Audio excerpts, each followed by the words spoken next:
राजस्थान में sub inspector भर्ती परीक्षा पेपर लीक मामले में आरपीएससी सवालों के घेरे में है। एनडीटीवी के पास वह एक्सक्लूसिव रिपोर्ट है जिसमें एसओजी ने आरपीएससी पर कई तरह के सवाल खड़े किए हैं। भर्ती परीक्षा में किस तरह की अनियमितताएं हुई थी, देखिए हमारी यह एक्सक्लूसिव रिपोर्ट। एसआई भर्ती परीक्षा पेपर लीक मामले पर राजस्थान लोक सेवा आयोग एक बार फिर सवालों के घेरे में है। राजस्थान में एसआई भर्ती परीक्षा में पेपर लीक के मामलों की जांच कर रही एसओजी ने कहा है कि राजस्थान लोक सेवा आयोग का परीक्षा पर कोई नियंत्रण नहीं है। एसओजी ने अपनी जांच रिपोर्ट राजस्थान के पुलिस महानिदेशक को पिछले साल अगस्त महीने में भेजी थी।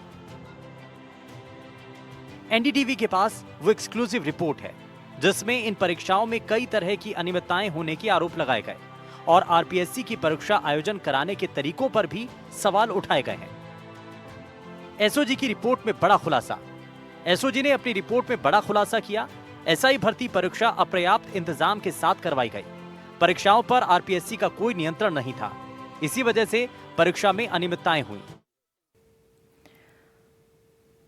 तो चलिए आज इसी विषय पर हम चर्चा करेंगे। हमारे साथ कुछ खास मेहमान जुड़ रही हैं, उनके पास चलेंगे। उससे पहले हम आपको दिखाते हैं ग्राफिक्स के जरिए कि अब तक क्या कुछ मामले में सामने आए हैं और एसओजी की रिपोर्ट से जो सवाल खड़े हो रहे हैं, परीक्षाओं पर आखिर कोई नियंत्रण क्यों नहीं था, नियंत्रण नहीं होने से परीक्षा में जो अनियमितताएं हुई हैं उस पर सवाल खड़े हो रहे हैं। एसओजी ने परीक्षा रद्द करने की सिफारिश भी की थी और एसओजी ने अपने रिपोर्ट के जरिए बड़े खुलासे किए हैं।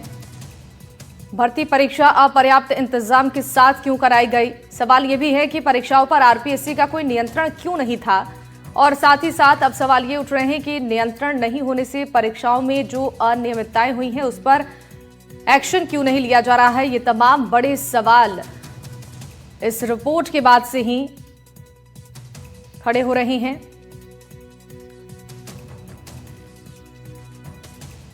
तो ग्राफिक्स के जरिए हम आपको एसओजी की रिपोर्ट सामने आने के बाद क्या कुछ सवाल उठ रहे हैं वो दिखा रहे हैं। एसओजी ने परीक्षा रद्द करने की सिफारिश भी आरपीएससी से की थी। इस रिपोर्ट में यह भी खुलासा हुआ है और तमाम बड़े सवाल एसओजी की रिपोर्ट सामने आने के बाद अब खड़े हो रहे हैं कि आखिर अपर्याप्त इंतजामात के साथ परीक्षा क्यों कराई गई और परीक्षाओं पर आरपीएससी का कोई नियंत्रण क्यों नहीं है। नियंत्रण नहीं होने से जो परीक्षा में अनियमितताएं देखने को मिली है, इससे गंभीर सवाल आरपीएससी पर खड़े हो रहे हैं।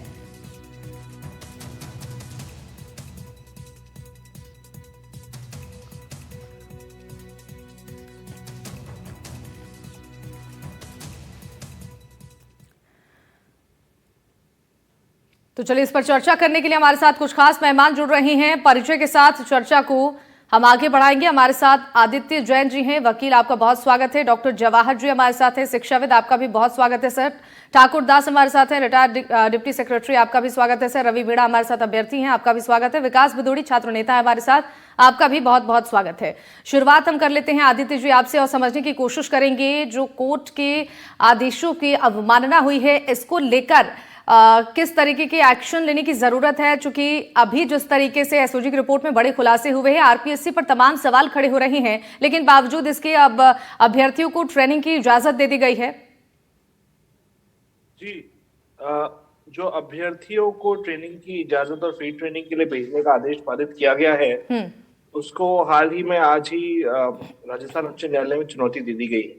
अब सवाल ये होता है कि क्या ये आदेश गैर कानूनी है और हाईकोर्ट के आदेश के विरुद्ध है, पूर्व में जो आदेश पारित हुआ था उसके विरुद्ध है। तो इसका जवाब मैं ये दूंगा कि बिल्कुल विरुद्ध है, बिकॉज जो हाईकोर्ट का आदेश था पूर्व में, उसमें ये बोला था कि स्टेटस को बरकरार किया जाए और पोस्टिंग और परेड पे रोक लगाई जाए।